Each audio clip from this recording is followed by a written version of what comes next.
Hello दोस्तों, welcome to our channel law bucket. आज हम लोग सेक्शन 9, 10 और 11 के एमसीक्यूज देखेंगे। तो हम लोगों का क्वेश्चन है, पहला क्वेश्चन है question number 27। Under section 9, when do facts not otherwise relevant becomes relevant? Options है when they are consistent with fact in issue, when they are inconsistent with any fact, option C when they are irrelevant to the case, option D when they are admitted by the parties. तो हम लोग का correct answer क्या होगा? When they are inconsistent with any fact. इसका reason हम लोग देख लेते हैं।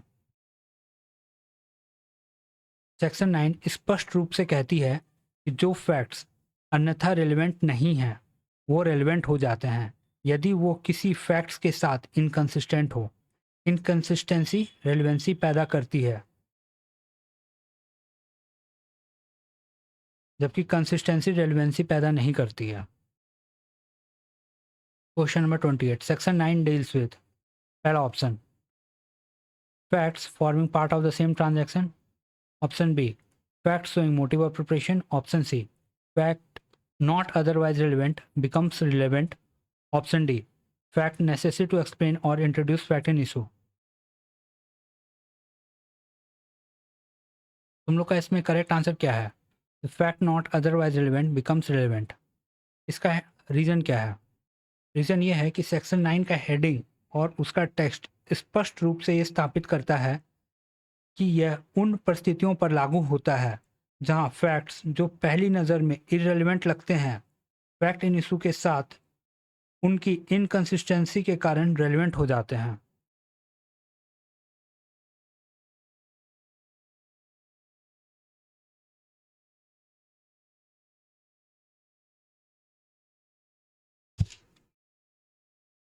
Question number 29, fact that is inconsistent with a fact in issue may be considered. पहला ऑप्शन इररिलेवेंट, दूसरा ऑप्शन रेलिवेंट अंडर सेक्शन 9, तीसरा option admissible only in civil cases, चौथा option admissible only in criminal cases. तो correct answer क्या है हम लोग का? कि option B relevant under section 9। इसका रीज़न क्या है? कि जो लॉ है खुद इनकंसिस्टेंसी को रेलिवेंसी का आधार बनाता है, चाहे मामला सिविल हो या क्रिमिनल हो।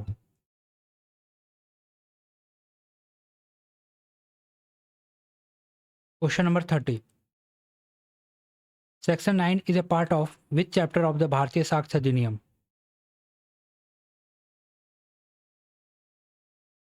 तो हम लोग का पहला ऑप्शन है chapter 1 preliminary, chapter 2 relevancy of facts, chapter 3 proof, chapter 4 oral evidence. तो हम लोग का करेक्ट आंसर है chapter 2 relevancy of the facts. जो सेक्शन 9 है वो चैप्टर 2 में फॉल करता है जो कि डील कर रहा है रेलिवेंसी ऑफ फैक्ट्स से। Question number 31, principle under section 9 is based on, पहला option exclusion of oral evidence by documentary evidence, option B burden of proof, option C relevancy of inconsistent fact, option D judicial notice of facts. तो correct answer क्या होगा इसका? Relevancy of inconsistent facts. जो section 9 है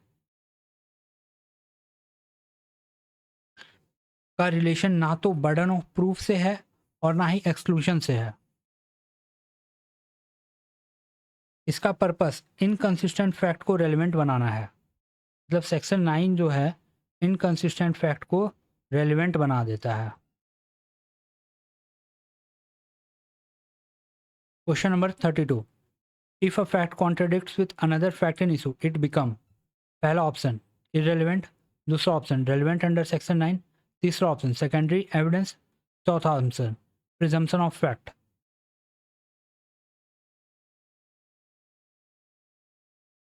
तुम लोग का correct answer इसमें क्या होगा? Relevant under section 9। तो इसका रीजन क्या होगा? जो कंट्राडिक्शन है वो इनकंसिस्टेंसी पैदा करती है और सेक्शन 9 सीधे तौर पर इनकंसिस्टेंसी को रेलिवेंसी का आधार मानती है।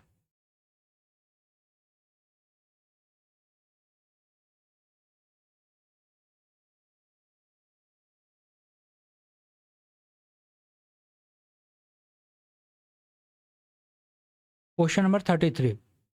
Section 9 provides relevancy to the facts that are otherwise inadmissible.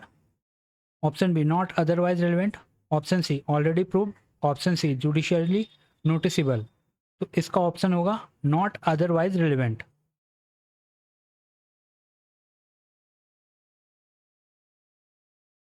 इसका रीजन देख लेते हैं हम लोग। सेक्शन 9 का ओपनिंग वर्ड ही है कि फैक्ट्स नॉट अदरवाइज रिलेवेंट, अर्थात जो फैक्ट समानता बाहर कर दिए जाते हों, जो समानता रेलिवेंट नहीं होते हैं, वो इनकंसिस्टेंसी के कारण रेलिवेंट हो जाते हैं।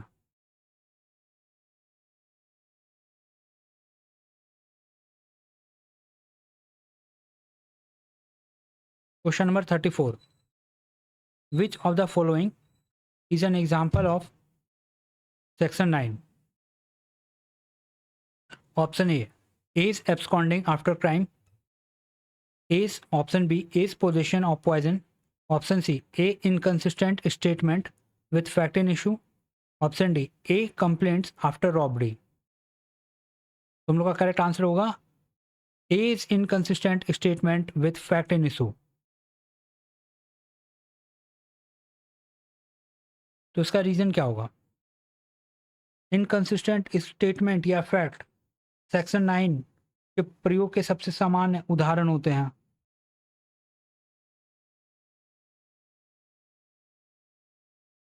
Question number 35.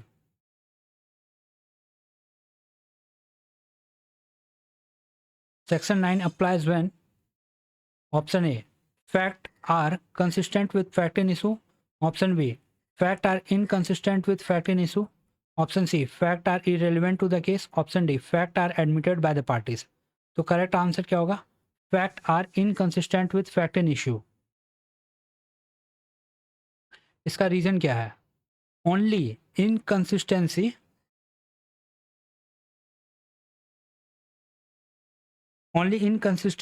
ही जो कि फैक्ट एंड इशू के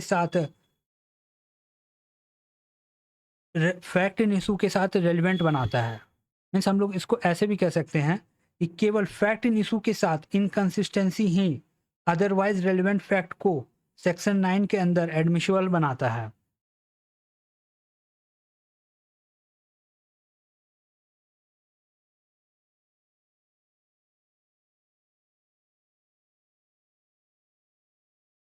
फिर हम लोग का क्वेश्चन नंबर 36।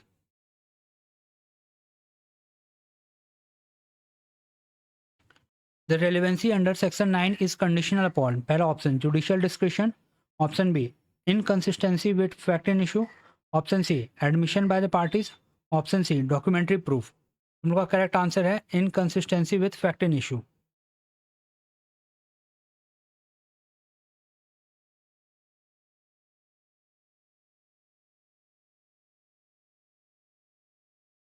इसका रीजन क्या है?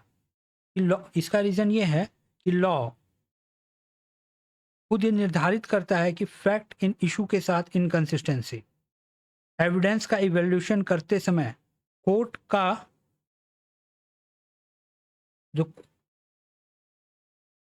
का जो है डिस्क्रिशन वो अप्लाई हो सकता है, लेकिन relevancy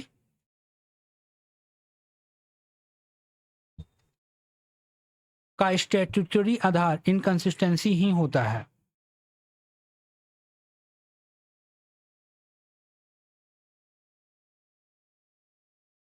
illustrations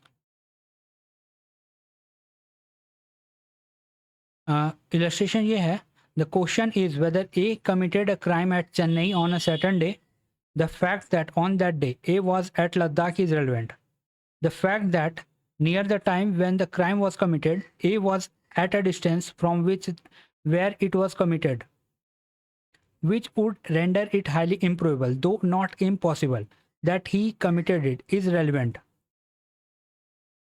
Question number 37. Based on the scenario above, which of the following choices constitute a relevant fact to show A could not have committed the crime? पहला ऑप्शन है the fact that on that day A was at Ladakh, option B the fact that A was fond of traveling,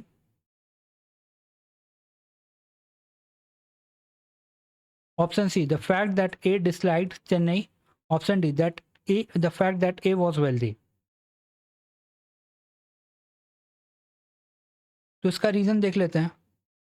section 9 कहता है कि जो facts otherwise relevant नहीं है वो relevant हो जाते हैं यदि वो किसी फैक्ट के साथ इनकंसिस्टेंट हो. ए का लद्दाख में होना उसका चेन्नई में होने के साथ इनकंसिस्टेंट है, इसलिए वो अत्यधिक असंभावित बना देता है कि वो ए ने अपराध किया हो.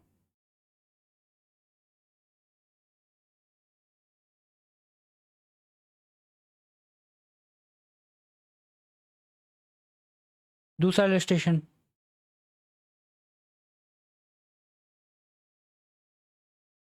दूसरा इलस्ट्रेशन ये है, the question is whether A committed a crime.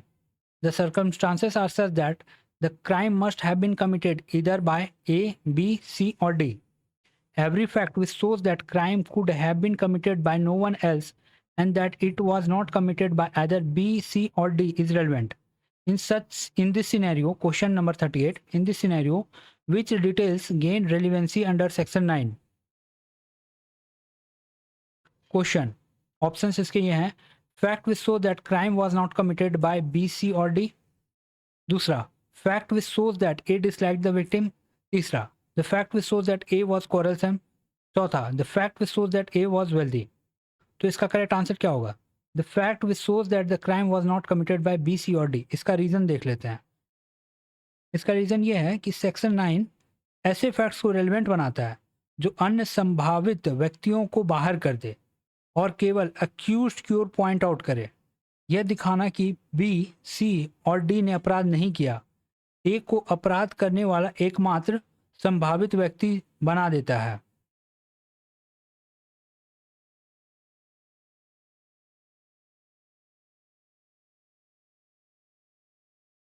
अब आइए हम लोग एमसीक्यू देखते हैं ऑन सेक्शन 10 के ऊपर. सेक्शन 10 के question number 39. In a suit for damages which facts are relevant? पहला option, any fact which will enable the court to determine the amount of damages which ought to be awarded. दूसरा option, any fact which shows motive of the defendant. तीसरा, any fact which proves ownership of the property. चौथा, any fact which shows previous bad character of the plaintiff.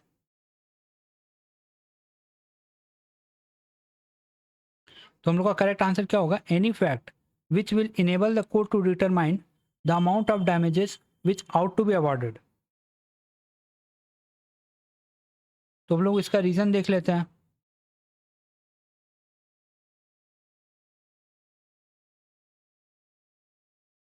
Section 10 कहता है कि damages के suit में court को यह तय करना होता है कि कितना फेयर कंपनसेशन होगा.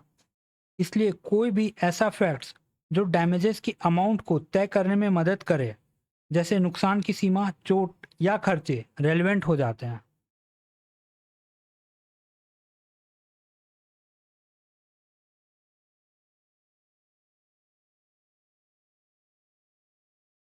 Question number 40. Section 10 applies specifically to, पहला option, suits in which damages are claimed. दूसरा option, criminal trial for theft. तीसरा option, proceeding relating to wills. चौथा option, confessions to police officer. तो इसका करेक्ट आंसर होगा suits in which damages are claimed, option ए.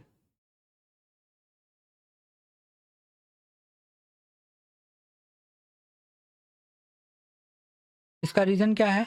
इस section ये स्वयं कहता है कि in suits in which damages are claimed, इसलिए ये केवल डैमेज के सिविल सूट्स पर लागू होता है, ना कि क्रिमिनल या अन्य प्रकार की प्रोसीडिंग्स पे.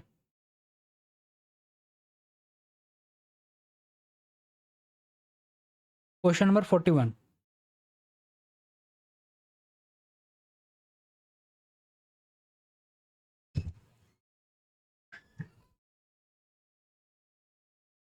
The purpose of section 10 is, पहला option, to determine the guilt of the accused.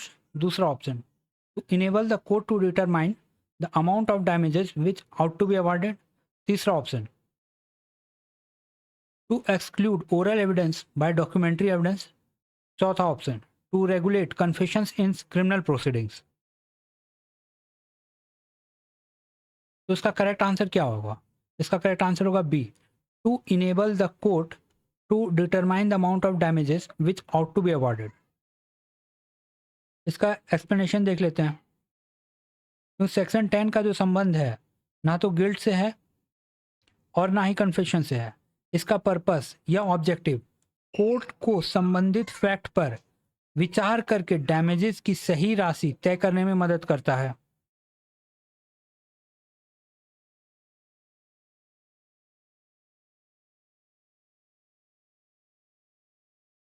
Question number 42, which of the following is an example under section 10? पहला, the fact that the plaintiff spent money on the medical treatment after injury. दूसरा, the fact that the defendant had motive to harm the plaintiff. तीसरा, the fact that the plaintiff disliked the defendant. चौथा, the fact that the plaintiff is wealthy. तो हम लोग का correct answer ये होगा, the fact that the plaintiff spent money on medical treatment after injury. ये इसका करेक्ट आंसर है। इसका रीजन क्या है? मेडिकल एक्सपेंसेस सीधे तौर पर कोर्ट को डैमेजेस की राशि तय करने में मदद करते हैं, लेकिन मोटिव या किसी व्यक्ति की वेल्थ डैमेज की राशि को प्रभावित नहीं करती है।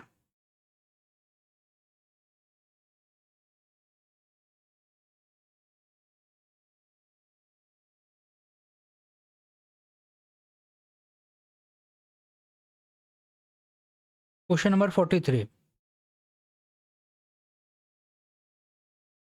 Question number 43, the facts relevant under section 10 are. पहला option, fact which enable the court to determine the amount of damages.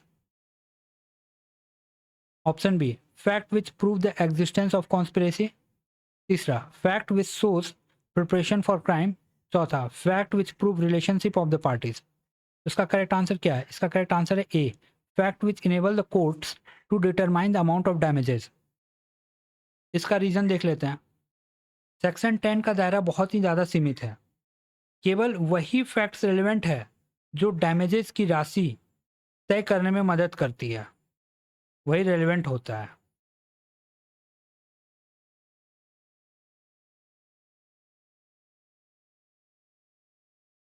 आइए अब हम लोग सेक्शन 11 पे एमसीक्यू देखते हैं। तो question number 44, when the question is about the existence of a right or a custom, right or custom, which transaction is relevant? पहला option, any transaction by which right or custom in question was created, claimed, modified, recognized, asserted, or denied, or which was inconsistent with its existence. दूसरा, any transaction showing motive of the party, ठीक है। तीसरा, any transaction showing unrelated ownership of the property, ठीक है। चौथा, any transaction showing previous bad character of the parties. तो हम लोग का करेक्ट आंसर इसका ए है, any transaction by which right or custom in question was created, claimed, modified, recognised, asserted or denied, or which was inconsistent with his existence.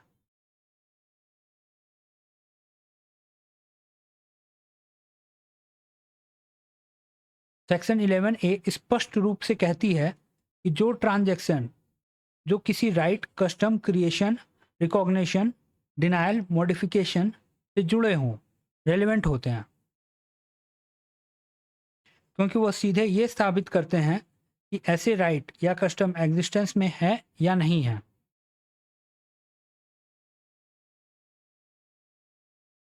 Question number 45,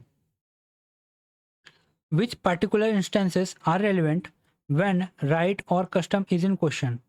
पहला option, particular instances in which right or custom was right or custom was created, recognized or exercised, or in which its exercise were disputed, asserted or departed from.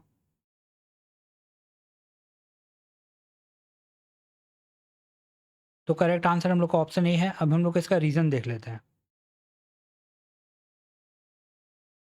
Section 11 भी कहती है कि वो examples जिनमें वास्तव में उस राइट या कस्टम का दावा किया गया हो, उसे मान्यता दी गई हो, उसका प्रयोग किया गया हो या उसका विरोध किया गया हो, रेलेवेंट होते हैं क्योंकि वे उसके एग्जिस्टेंस या नॉन एग्जिस्टेंस को दिखाते हैं। उसके एग्जिस्टेंस या नॉन एग्जिस्टेंस को दिखाते हैं। आइए अब हम लोग क्वेश्चन देखते हैं इलस्ट्रेशन पे।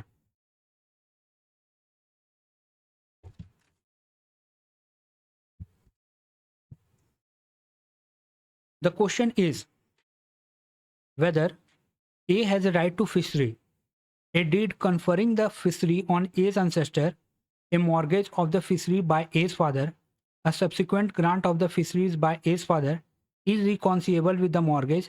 Particular instances in which A's father exercised the right or in which exercise of the right was stopped by A's neighbor are relevant fact.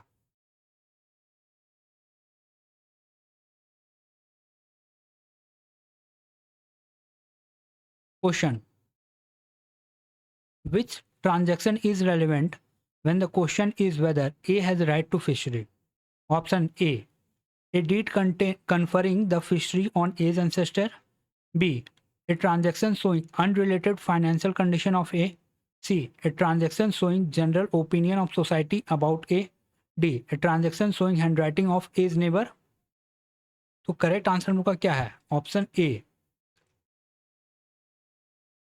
a deed conferring the fisheries on A's ancestor.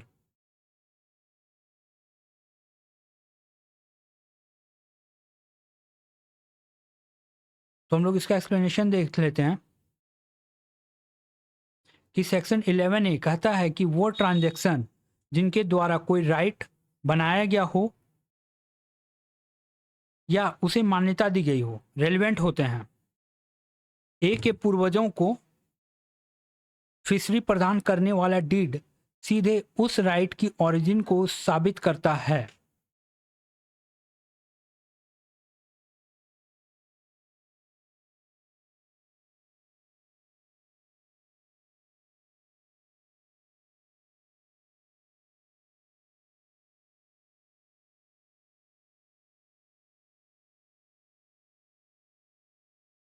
Question 47, which transaction is relevant under section 11 when A's father dealt with fishery? Option A mortgage of fisheries by A's father. B, a transaction shows A's father's wealth. C, a transaction showing A's father reputation. D, a transaction showing unrelated quarrels.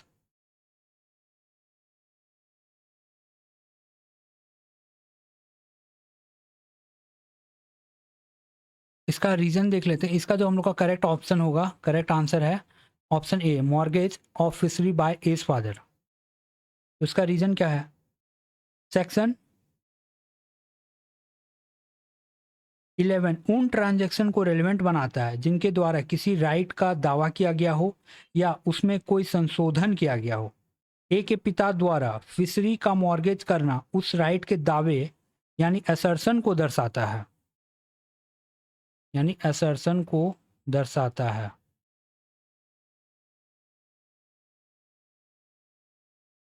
Question number 48, which transaction is relevant when A's father later granted the fishery? A subsequent grant of fishery by A's father is reconcilable with the mortgage. पहला option है। B, a subsequent grant of unrelated property.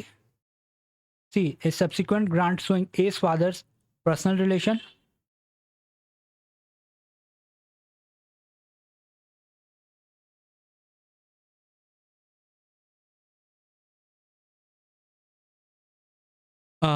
Option number D, a subsequent grant showing A's handwriting of A's neighbor.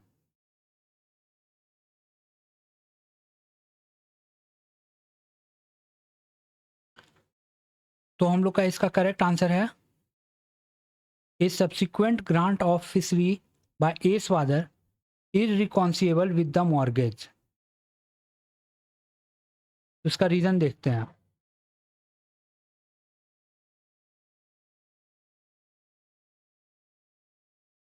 Section 11A, वो transaction जो किसी right के existence के साथ inconsistent हो, relevant होते हैं। मॉर्गेज के साथ मेल ना खाने वाला बाद का ग्रांट उस राइट के डिनायल या मॉडिफिकेशन को दिखाता है।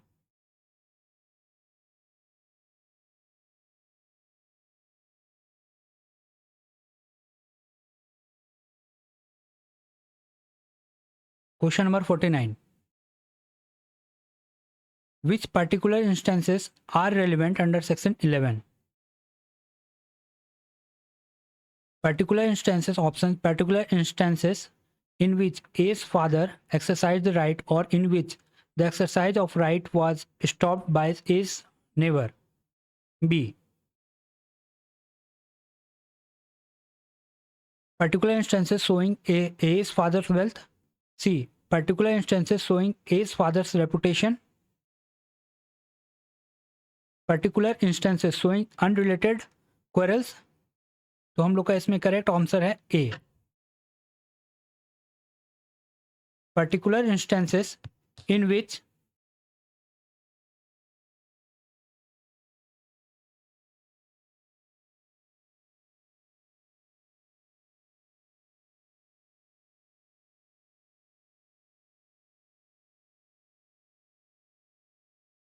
Question number 48, which transaction is relevant when A's father later granted the fishery?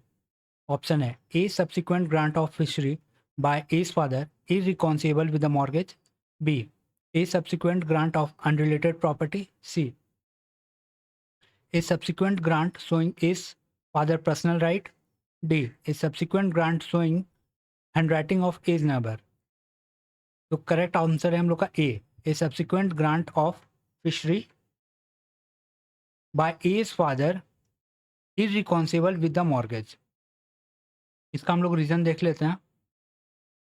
Section 11A, वो ट्रांजैक्शंस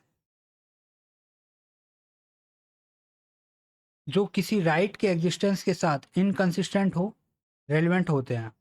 मॉर्गेज के साथ मेल ना खाने वाला बाद का ग्रांट उस राइट के डिनायल या मॉडिफिकेशन को दिखाता है।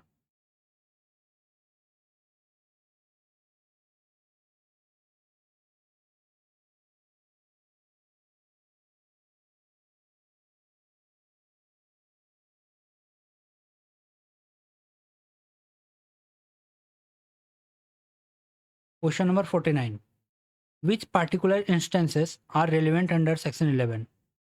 पहला option, particular instances in which A's father exercised the right or in which exercise of the right was stopped by A's neighbor. Option B, particular instances showing A's father's wealth. Option C, particular instances showing A's father's reputation. Option D, particular instances showing unrelated quarrels. तो हम लोग का correct answer है ए, particular instances in which A's father exercised the right or in which exercise of the right was stopped by A's neighbor.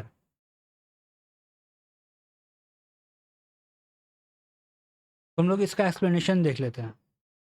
Section 11B किसी right के exercise या denial के विशेष उदाहरण रिलेवेंट होते हैं क्योंकि वह यह दिखाते हैं कि राइट के को व्यवहार में मान्यता दी गई थी या उसके बाद विवाद हो गया था, या फिर उसके बाद विवाद किया गया था। मीन्स वो जो राइट है उस राइट को रिकॉग्नाइज किया गया था या फिर बाद में उसका डिस्प्यूट हुआ था। तो हम लोग का ये सेक्शन 11 का एमसीक्यू यहाँ पे समाप्त होता है और सेक्शन 12 का एमसीक्यू हम लोग नेक्स्ट वीडियो में देखेंगे। Thank you.